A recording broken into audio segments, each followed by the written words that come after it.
أهلا بيكم. النهاردة معانا مادة شيقة جدا، مقتطفات من الفصل 23 لعمل أدبي معروف.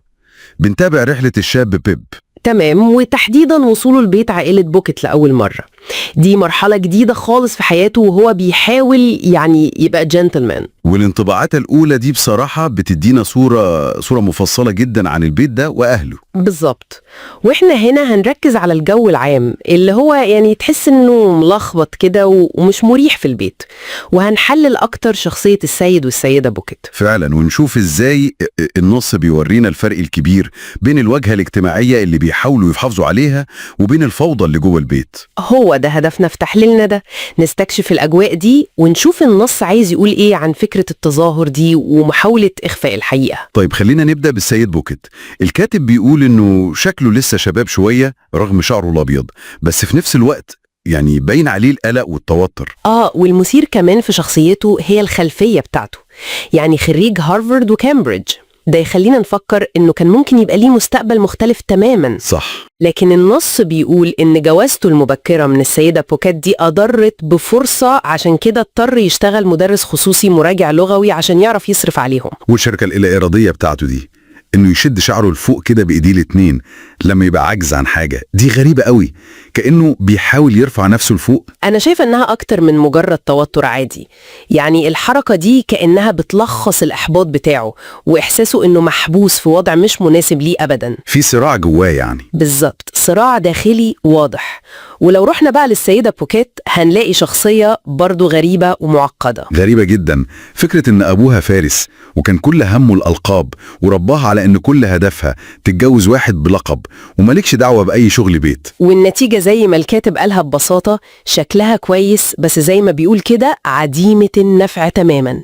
هي فعلا ما تعرفش تعمل أي حاجة. والنقطة المهمة هنا هي الهوس بتاعها ده بالأصول والألقاب.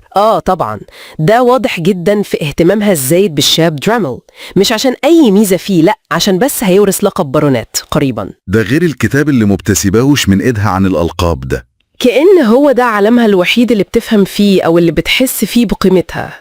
حاجة عجيبة. وكمان دايما سرحانة، مش مركزة خالص في اللي حواليها، زي لما سألت بيب فجأة عن طعم مية الورد، سؤال كده من العدم. يا خبر. أو الموقف الأخطر بتاع البيبي وهو بيلعب بكسارة بندق وكانت هتدخل في بقه هي هنا أصلا. إهمال رهيب بصراحة. وهنا الإهمال ده مش بس شرود ذهن، لأ ده مرتبط بهواسها بالمظاهر دي. شوفي إزاي كلمة بسيطة من الطباخة قالت لها إنها مولودة تبقى دوق. الكلمة دي كانت كافية إنها تخليها تتجاهل أي مصيبة بتحصل حواليها. هي عايشة في عالم تاني خالص، عالم وهمي كده. وطبعا كل الفوضى دي باينة جدا في البيت نفسه، المفروض ده بيت ناس ليهم مركزهم الاجتماعي وكده. أيوة، لكن بنلاقي إن الخدم هم اللي مسيطرين وعايشين أحسن من أصحاب البيت. دي مفارقة غريبة قوي. مش معقول. النص بيقول إن أحسن حتة في البيت هي المطبخ، بس ده لو عرفت تدافع عن نفسك هناك طبعا. والأمثال على الفوضى كتير، زي جواب الشكوى من الجارة ده. بالظبط، عشان المربية بتضرب البيبي. أو لما لقوا الطباخة سكرانة ومش قادرة تقف على رجليها في المطبخ. دي مش فوضى عادية، ده انهيار للنظام جوه البيت. وبيت بقى واقف بيتفرج على كل ده وهو لسه جديد، وبيلاحظ كمان الشخصيات التانية اللي عايشة معاهم، زي درامل ده اللي شكله تقيل كده، وستارت اب اللي شكله أصغر وبيذاكر على طول، وكمان جارتهم السيدة كويلر دي اللي كلامها كله مجاملات ونفاق. كلهم جزء من الصورة الكبيرة. أيوة، وكل دول بيوضحوا البعد الاجتماعي اللي النص بيركز عليه. التناقض ده مش بس بين الشكل والحقيقة، الأهم هو تمن الشكل ده إيه؟ إيه؟ هوس السيدة بوكيت باللقب ده مش بس عامل فوضى، لأ ده بيوصل لإهمال حقيقي وخطر على ولادها، وفي نفس الوقت بيدمر طموحات جوزها يوم ورا يوم. التظاهر الاجتماعي ده بيدمر العيلة نفسها من جوه. أيوة، هي في دنيا الألقاب والأصول وهو بيكافح عشان يوفر أساسيات الحياة بشغل غالبا مش مقتنع بيه. بالظبط كده. دي صورة مصغرة للصراعات الطبقية والاجتماعية الأكبر في الوقت ده، وبتورينا قد إيه فكرة الجنتلمان أو الطبقة الراقية دي ممكن تكون مجرد قشرة. يبقى خلاصة اللي شفناه في المادة دي هي صورة البيت. أولوياته مقلوبة خالص، سباق ورا واجهة اجتماعية شكلها حلو على حساب كل حاجة تانية مهمة. الأب محبط، الأم عايشة في وهم، الأولاد مهملين، والبيت فوضى، والخدم هم اللي مسيطرين. فعلا. ونقطة أخيرة كده ممكن نسيبها للمستمع يفكر فيها. يا ترى الخلل الكبير ده جوه بيت المفروض إنه محترم وليه مكانته بيقول لنا إيه عن حقيقة الطبقات الاجتماعية والطموح في الزمن ده؟ سؤال مهم. والأهم بقى، إزاي العيشة في جو زي ده ممكن تؤثر على نظرة شاب زي بيب لسه بيبدأ يشوف الدنيا، نظرته للعالم وللناس والمعنى النجاح الحقيقي. Ever, feel like you're watching something unfold that's just destined for chaos. Right. Not like a big disaster, but more social awkwardness. Like a slow motion collision of etiquette and reality. Exactly. That's kind of the vibe we're diving into today. We're looking at excerpts from A Pocket Full of Perplexity. Right. And our goal really is to understand the bizarre world of the Pocket household. We're seeing it through the eyes of a newcomer. Which is great because it gives us this really fresh perspective on Victorian social norms and, well, just how strange individuals could be within them. It throws everything into sharp relief. Yeah. You see things someone living there might just accept as normal. Mm-hmm. The clashes between expectations and quirks become really obvious. Okay, so let's start with Mr. Pocket himself. His entrance is quite something. He's welcoming, sure, but seems utterly baffled by, well, everything around him. Yeah, and the description, gray hair, but young looking. It adds to this slightly off-kilter picture. And that comic distress he has, like he knows it's a mess, but he's also part of the show. That self-awareness is fascinating. He seems almost resigned to the absurdity, doesn't he? Totally. And his first real concern is asking the narrator, Pip, if Mrs. Pocket gave him a proper welcome. Which immediately tells you something, right? It signals where he anticipates the potential difficulties might lie. It points straight to Mrs. Pocket. Absolutely. Which, okay, leads us to her, Mrs. Pocket. Her background is, well, it's something else. It really is. Daughter of this knight who died accidentally, apparently obsessed with a baronetcy that wasn't actually his. And the father's whole mission was to marry her off to someone with a title. So he deliberately shielded her from anything remotely practical. No plebeian domestic knowledge for her. No, the aim was purely social. Make her an asset in the marriage market, completely ornamental, which of course left her totally unprepared for actual life. The source sums it up perfectly. Highly ornamental, but perfectly helpless and useless. Ouch. It's blunt, but it captures it. And her absent-mindedness really comes through, like that random question about orange flower water. It just seems so disconnected. And slightly superior, maybe. Plus, she's always reading books about titles. That says it all. It really does. It wasn't just a personal quirk. Titles and rank were hugely important in that society. The fact she didn't marry a title leads to that queer sort of respectful pity she gets.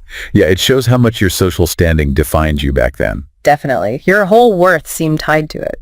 So this sets up their marriage, which was pretty unconventional for the time, too. They were young. Mr. Pocket wasn't even sure about his career path yet, law, the wool sack, or the church, the mitre. And they got married without her father knowing initially. A bit impulsive, perhaps? Seems like it. The source calls it taking time by the forelock. Maybe hints at why their household ended up so unstructured. Could be. Even when the father eventually gave his blessing, calling her a treasure for a prince. Well, knowing what we know now, that feels a bit ironic. Massively ironic. Ah. Because apparently Mr. Pocket's investment of this treasure yielded but indifferent interest. That's quite the phrase. It is. And then you have the flip side, Mr. Pocket getting this queer sort of forgiving reproach because he didn't manage to get a title. So neither of them quite measured up to society's expectations. In different ways. It really hammers home how pervasive that pressure was. It seemed to overshadow everything else like personal compatibility or happiness. Okay, so then we meet the other students, the pupils in the household. First, Drummel. Drummel, described as an old-looking young man of a heavy order of architecture. What a description. Isn't it? And he's just whistling. Later, we find out he's actually heir to a baronetcy. Right, that heavy architecture suggests maybe a certain lack of dynamism, but the whistling combined with the future title gives him this air of just entitlement, like he doesn't need to try too hard. And then there's Startop, younger, reading like his life depends on it, almost drowning in knowledge. Such a contrast. Startop seems to represent that intense Victorian focus on intellectual effort, maybe even taking it a bit too far. These two really set different tones. They do. But then what really surprised me reading this was the power dynamic in the house itself. Ah, yes. The servants. It seems like they're the ones in charge. This unknown power, running things behind the scenes, making sure they have good food and drink downstairs. It's this fascinating reversal, isn't it? It suggests the Pockets are so, well, ineffectual at managing things that the staff have just stepped into the vacuum. Maybe the good provisions are just the price the Pockets pay to keep the whole thing from completely falling apart. Could well be. A necessary concession to maintain some sort of order or at least prevent total mutiny. And that story about Miller's, the nursemaid, slapping the baby. Just, It's shocking. And then a neighbor sees it, sends a note. and Mrs. Pocket's first thought isn't, oh my God, the baby. It's, what will the neighbors think? Exactly. It shows this huge gap between her social image and the actual reality of her home. Appearance trumps everything, even her child's safety. It's quite disturbing. It really is. Okay, so then we learn a bit more about Mr. Pocket's own story. He had a good education, Harrow, Cambridge, did well. Yes, distinguished, apparently.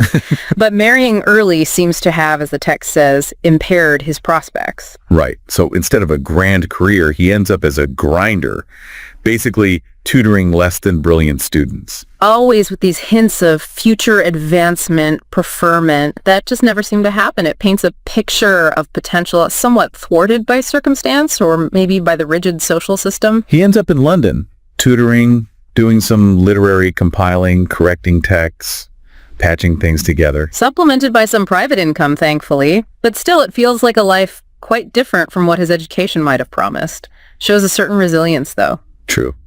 Now, we also meet a neighbor, Mrs. Coiler. Oh boy. Mrs. Coiler, what a character study. Right. This highly sympathetic nature, agreeing with absolutely everyone, always ready with the right emotional response. So insincere. She's a classic type, isn't she? Using flattery and fake empathy to sort of climb the social ladder, or at least getting good with people she perceives as important. And her comments about Mrs. Pocket's early disappointment, meaning not marrying a title, and how she needs luxury, is just laying it on so thick. It's all about playing up to Mrs. Pocket's vanity, and then she has this serpentine way of getting close. You just know it's not genuine kindness. And suggesting Mr. Pocket's tutoring is just a little hobby to distract him from Mrs. Pocket. As if the narrator's thought about the butcher needing distraction is hilarious. It just highlights how out of touch Mrs. Coiler is with, basic practicalities. It's all about social positioning for her. Pure calculation. Let's get a dinner scene. This is peak Pocket household. Yeah. Mrs. Pocket is holding court with Drummel, talking about Baronessies, and she knows exactly when her grandfather would have been in the title books if, he'd actually had a title. The sheer confidence is amazing. It perfectly captures that obsession with rank. And Drummel's sitting there all superior, like he's one of the elect because he is in line for one. The social posturing is intense. And then, of course, domestic disaster strikes. Naturally. The cook has misplaced the beef. Oh, dear. And Mr. Pocket's reaction. Puts down the carving knife, grabs his own hair, and tries to lift himself up by it. It's such a visual. It's bizarre, almost cartoonish, but you feel the utter frustration behind it. It seems like his go-to stress response. Must be. Yeah. His family doesn't seem surprised. Then the children arrive. All of them. Yes, the grand entrance. 4 girls, 2 boys, the baby, and the baby's next successor on the way. Introduced by the servants, Flopson and Millers, almost like exhibits. And Mrs. Pocket just watches them with this detached air, like they're interesting specimens she doesn't quite know what to do with. And then the Nutcracker incident. Oh my goodness. It's horrifying, but also darkly funny in a way. Mrs. Pocket is so engrossed in her orange and conversation, she doesn't see the baby about to get brained with nutcrackers. Thank goodness for Jane, the older daughter, stepping in. The quiet, competent one. Yes, Jane saves the day. Which highlights the neglect, really. But then Mrs. Pocket tells Jane off for interfering. Unbelievable. She's more concerned about Jane disrupting the social niceties or whatever than the baby nearly getting seriously hurt. Her priorities are just warped. Completely warped, and Mr. Pocket finally snaps. Yes. Are infants to be nutcrackered into their tombs, and is nobody to save them? You could just hear the desperation. It's raw emotion breaking through his usual confusion, a really telling moment. But does it change anything? Yep. Nope. Mrs. Pocket immediately brings up her grandpapa again. The disconnect is just staggering. It really is. The absurdity is just relentless. Even when Mr. Pocket tries to interact with the other kids, it's so awkward. He looks bewildered by them. Asks these vague questions about their health, gets vague answers from the servants. And then suddenly, This burst of parental feeling, he hands out shillings to them all. It feels almost like a compensatory gesture. Like he feels guilty but doesn't quite know how to connect properly. And then inevitably, He tries to lift himself by the hair again, of course. it seems like the only outlet he has. So the evening moves on, plans to go rowing. Sounds nice, maybe a moment of calm. You'd hope so. The narrator wants to learn from a good rower, uses that blacksmith analogy. But nope, more drama. The supper tray arrives, and the housemaid needs to speak to Mr. Pocket. Urgently. And Mrs. Pocket is instantly indignant. How dare they interrupt? Turns out the cook is drunk. Again, presumably. And the butter's gone missing. Domestic chaos strikes once more. It's just constant. And Mrs. Pocket's immediate reaction, blame Sophia, another servant. Seems to be her pattern. Deflect, blame someone else, avoid any responsibility. Mr. Pocket disagrees, tries to defend Sophia, leads to another argument. Which culminates inevitably with Mrs. Pocket bringing up her grandpapa's non-existent title one last time. It's her trump card, isn't it? And Mr. Pocket, he just collapses onto the sofa. Like the dying gladiator, the text says. It's the perfect ending to the day, really. The ultimate admission of defeat in the face of overwhelming absurdity and domestic strife. So, stepping back from all this, this whirlwind visit, what stands out? Well, you get this incredibly vivid picture of a household completely ruled by social pretense on one hand and utter chaos on the other, all seen so clearly because it's through fresh eyes. Yeah, the contrast between the characters is stark. Mr. Pocket, just lost. Mrs. Pocket, obsessed with status. Mrs. Coiler, the manipulator. And it all gives you this fascinating, if unsettling, look into the pressures and, frankly, the strangeness of Victorian life, especially behind closed doors. Definitely. Which leaves us with something to think about maybe for you listening. What does this glimpse into the Pocket household really show us about those broader societal pressures? How did the obsession with rank and appearance clash with the messy, practical, sometimes ridiculous reality of just living? It's that collision, isn't it, between the idealized social image and the often chaotic human reality underneath, something to definitely mull over.